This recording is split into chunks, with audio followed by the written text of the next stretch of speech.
ನಿನ್ನ ಜಾತಿ ಯಾವುದು, ನಿನ್ನ ಜಾತಿ ಯಾವುದು ಹೇಳಲೆ, ನೀನು ಮಾದಿಗ ಹೌದು ಅಲ್ವೋ, ನಾವು ಕುರುಬರು. ಹೀಗಂತ ದಲಿತ ಯುವಕರಿಬ್ಬರ ಮೇಲೆ ದೌರ್ಜನ್ಯ ಎಸಗಿರೋ ಸಂಬಂಧ ಯಾದಗಿರಿ ಜಿಲ್ಲೆಯ ಸುರಪುರ ಪೊಲೀಸ್ ಠಾಣೆಯಲ್ಲಿ ಎಫ್ಐಆರ್ ದಾಖಲಾಗಿದೆ.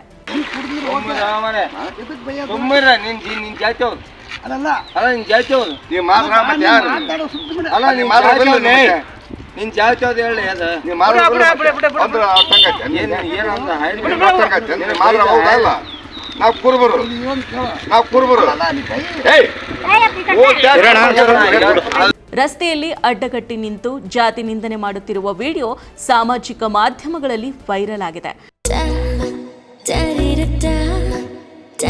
ಮತ್ತೆ ಮತ್ತೆ ಸವಿಯಬೇಕೆನಿಸುವ ಮೃದುವಾದ ನಂದಿನಿ ಪನ್ನೀರ್. ರಾಜ್ಯದಲ್ಲಿ ಹೆಚ್ಚಾಗುತ್ತಿರುವ ದಲಿತರ ಮೇಲಿನ ದೌರ್ಜನ್ಯಗಳ ವಿರುದ್ಧ ನಾಗರಿಕ ಸಮಾಜ ಆಕ್ರೋಶವನ್ನ ಹೊರಹಾಕಿದೆ. ಈ ಘಟನೆಯ ಸಂಬಂಧ ಇಬ್ಬರು ಆರೋಪಿಗಳ ವಿರುದ್ಧ ಕೇಸ್ ದಾಖಲಾಗಿದೆ. ಹಾಗಿದ್ರೆ ಏನಿದು ಘಟನೆ? ವೃತ್ತಿಯಲ್ಲಿ ವಕೀಲರಾಗಿದ್ದು ಮಾದಿಗ ಸಮುದಾಯಕ್ಕೆ ಸೇರಿದ ದುರ್ಗಪ್ಪ ಅವರು ನೀಡಿದ ದೂರಿನ ಅನ್ವಯ ಪ್ರಕರಣ ದಾಖಲಾಗಿದೆ. ಸುರಪುರ ತಾಲೂಕಿನ ನಾಗರಾಳ ಗ್ರಾಮದ ನಿವಾಸಿಯಾದ ದುರ್ಗಪ್ಪ ಅವರು 17ನೇ ತಾರೀಕಿನಂದು ತಮ್ಮ ಗ್ರಾಮಕ್ಕೆ ಬರ್ತಾ ಇದ್ರು. ಸಮಯ ಸಂಜೆ 6:30 ದುರ್ಗಪ್ಪ ಅವರ ಮಾವನಾದ ವಿಜಯಕುಮಾರ್ ಅವರು ಜೊತೆಯಲ್ಲಿದ್ದರು. ಊರಿನ ಕ್ರಾಸ್ ಹತ್ತಿರದಲ್ಲಿನ ಬಲ ಭೀಮ ಎಂಬುವರ ಅಂಗಡಿ ಬಳಿ ನಡೆದುಕೊಂಡು ಹೋಗ್ತಾ ಇದ್ರು. ಕುರುಬ ಜಾತಿಗೆ ಸೇರಿದ ಮಲ್ಲಯ್ಯ ಮತ್ತು ಅರ್ಜುನ ಎಂಬುವರು ಆ ಸಮಯದಲ್ಲಿ ಅಲ್ಲಿನೇ ಮಾತನಾಡುತ್ತಾ ಕುಳಿತಿದ್ರು.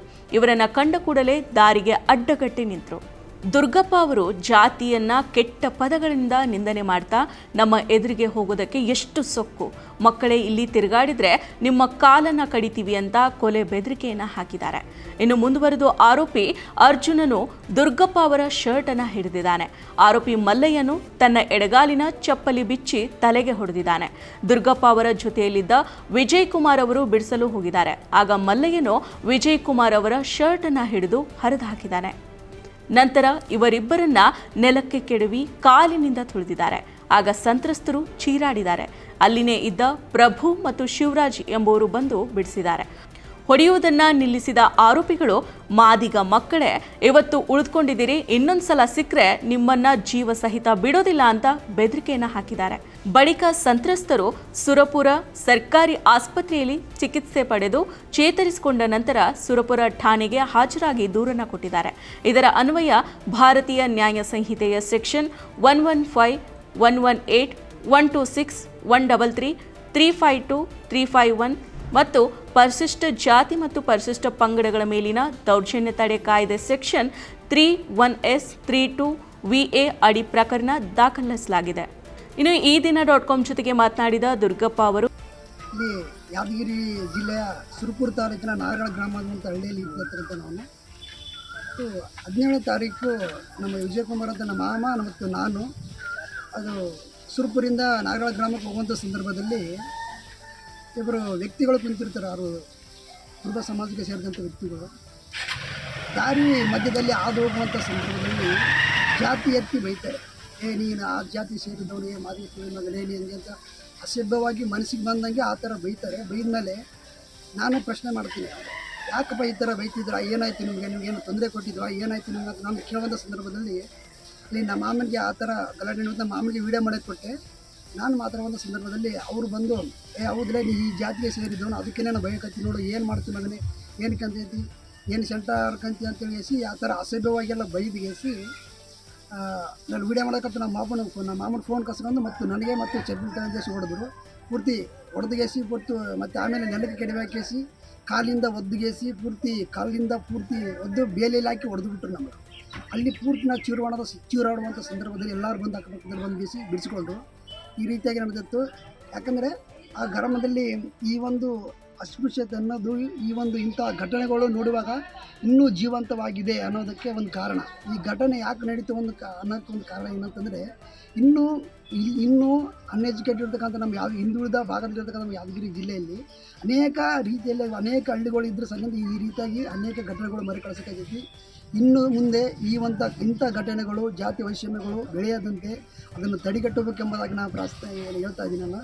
ಯಾಕಂದರೆ ಇಂಥ ಘಟನೆಗಳು ನಡೆಯುವಾಗ ಇನ್ನೂ ಜಾತಿ ವೈಷಮ್ಯತೆಗಳು ಇನ್ನೂ ಜೀವಂತವಾಗಿದೆ ಎಂಬುದಾಗಿ ನೋಡಬೇಕಾಗಿದೆ. ಇದನ್ನೇನೈತಿ, ಸರ್ಕಾರನ ಒಂದು ಕ್ರಮ ಕೈಗೊಳ್ಳಬೇಕು ಮತ್ತು ಅತಿ ಕಠಿಣವಾದಂಥ ಒಂದು ಕಾನೂನನ್ನು ಇದನ್ನು ತಗೊಂಡು ಬರಬೇಕು. ಯಾಕಂದರೆ ಇತ್ತೀಚೆಗೆ ನಾನು ಯುವ ವಕೀಲನಾಗಿರ್ತೀನಿ, ಅಡ್ವೊಕೇಟ್ ಆದಂಥ ನನಗೆ ಈ ಥರ ಆಯ್ತು ಅಂದರೆ ಜನಸಾಮಾನ್ಯರ ಗತಿ ಏನಾಗಬೇಕು ಎಂಬುದಾಗಿ ನಾನು ಹೇಳ್ತೀನಿ. ಇದೇನೈತಿ, ಸರ್ಕಾರ ಪೂರ್ತಿ ಕಾನೂನು ಕ್ರಮ ತೆಗೆದುಕೊಂಡ್ಗೇಸಿ ಅದಕ್ಕೆ ಮಾಡ್ತಕ್ಕಂಥ ಶಿಕ್ಷೆಯನ್ನು ತೆಗೆದುಕೊಳ್ಬೇಕು. ಆ ರೀತಿಯಾಗಿ ತೊಗೊಂಡ್ಗೇಸಿ ಒಳ್ಳೆಯ ರೀತಿಯಿಂದ ಇದನ್ನು ಜನರಿಗೊಂದು ಒಳ್ಳೆಯ ಸಂದೇಶ ಹೋಗಬೇಕೆಂಬುದು ನಾನು ನಿಮ್ಮ ತಮ್ಮಲ್ಲಿ ಕೇಳಿಕೊಳ್ತೀನಿ. ಯಾಕಂದರೆ ಈ ಘಟನೆಗಳು ಮರುಕಳಿಸೋದ ರೀತಿಯಲ್ಲಿ ಒಳ್ಳೆಯ ರೀತಿಯಿಂದ ನಡೀಬೇಕು. ಮತ್ತು ಒಂದು ಯಾದಗಿರಿ ಭಾಗದಲ್ಲಿ ಅಸ್ಪೃಶ್ಯತೆ ಅನ್ನೋದು ಇನ್ನೂ ಜೀವಂತವಾಗಿದೆ. ಯಾಕಂದರೆ ಯುವ ವಕೀಲನಾಗಿರ್ತಕ್ಕಂಥ ನಾನು ಇದು ಎಲ್ಲ ತಿಳ್ಕೊಂಡು ನೋಡಿದ್ದೀನಿ. ಈ ಒಂದು ಅಸ್ಪೃಶ್ಯತೆಯೇ ಜೀವಂತವಾಗಿ ಇರೋಕ್ಕೆ ಬಿಡಬಾರ್ದು, ಬೇರು ಸಹಿತವಾಗಿ ಕಿತ್ತು ಬಿಸಾಕಬೇಕಂತಂದರೆ ಎಲ್ಲರ ಸಹಕಾರ ಬೇಕು. ಸರ್ಕಾರದಿಂದ ಒಂದು ಕಠಿಣ ಕ್ರಮವನ್ನು, ಕಠಿಣ ಒಂದು ಕಾನೂನನ್ನು ಇನ್ನೂ ಬಿಗಿ ಬಂದೋಬಸ್ತಿಯಲ್ಲಿ ಇದು ನಡೆಸಬೇಕು ಎಂಬುದಾಗಿ ತಮ್ಮನ್ನು ನಾನು ಕೇಳಿಕೊಳ್ತೀನಿ. ಯಾಕಂತಂದರೆ ಇದು ಈ ರೀತಿಯಾಗಿ ನಡೀತೈತಿ. ಯಾಕಂದರೆ 17ನೇ ತಾರೀಕು ಈ ಒಂದು ಘಟನೆ ನಡೆದ ಸಂದರ್ಭದಲ್ಲಿ ನಾವು ಪೋಲಿಸ್ ಸ್ಟೇಷನ್ಗೆ ಹೋಗ್ತೀವಿ. ಇಷ್ಟಂದರೆ ಪೋಲಿಸ್ ಸ್ಟೇಷನ್ಗೆ ಹೋದೆ 17ನೇ ತಾರೀಕು FIR ಅದು MLC ಮಾಡಿಸಿಸಿ ಪೋಲಿಸ್ ಸ್ಟೇಷನ್ಗೆ ಹೋದ ಸಂದರ್ಭದಲ್ಲಿ ಅಲ್ಲಿ ಕೂಡ ಬಂದು MLC ಮಾಡ್ಕೊತಾರೆ. ಮಾಡ್ಕೊಂಡ್ಮೇಲೆ ಆ ಟೈಮಲ್ಲಿ ಮತ್ತೆ ತಿರುಮರ್ದಿನ 18ನೇ ತಾರೀಕು FIR ಆಗುತ್ತೆ. FIR ಆದಮೇಲೆ ಅವರು ಕೂಡ ಪೊಲೀಸರು ಕೂಡ ಸರಿಯಾಗಿ ನಮಗೆ ಸಹಕಾರ ಮಾಡಿದರು. ಇದೇ ರೀತಿಯಾಗಿ ಇನ್ನೂ ಅರೆಸ್ಟ್ ಬಂಧಿಸಬೇಕಂತ ನಾವು ಒತ್ತಾಯ ಮಾಡಿದ್ವಿ, ಇನ್ನೂ ಬಂಧಿಸೋಕ್ಕೆ ಪ್ರಯತ್ನ ಮಾಡ್ತಾ ಇದ್ದಾರೆ. ಮತ್ತು ಯಾಕೆಂದರೆ ಈ ಒಂದು ಸರ್ಕಾರ ಈ ಒಂದು ವಿಚಾರ ಅಸ್ಪೃಶ್ಯತೆಯನ್ನು ಹೋಗಲಾಡಿಸುವುದಕ್ಕೆ ಏನು ಮಾಡಬೇಕು ಮತ್ತು ಯಾವ ಕ್ರಮ ಕೈಗೊಳ್ಳಬೇಕು ಅನ್ನೋದ್ರ ಬಗ್ಗೆ ಒಂದು ಒಳ್ಳೆಯ ಒಂದು ಶೆಡ್ಯೂಲನ್ನು ನೀವು ಸರಿಪಡಿಸಿಕೊಳ್ಬೇಕು. ಅದನ್ನು ಯಾವ ರೀತಿಯಾಗಿ ನಾವು ಬೇರು ಸಹಿತವಾಗಿ ಕಿತ್ತೆಸಬೇಕಂತ ತಮ್ಮಲ್ಲಿ ಕೇಳಿಕೊಳ್ತೀನಿ. ಯಾಕಂದರೆ ಇದು ನಮ್ಮ ಯಾದಗಿರಿ ಜಿಲ್ಲೆಯಲ್ಲೇ ಹಿಂದುಳಿದಂಥ ಜಿಲ್ಲೆ ಆಗಿದೆ.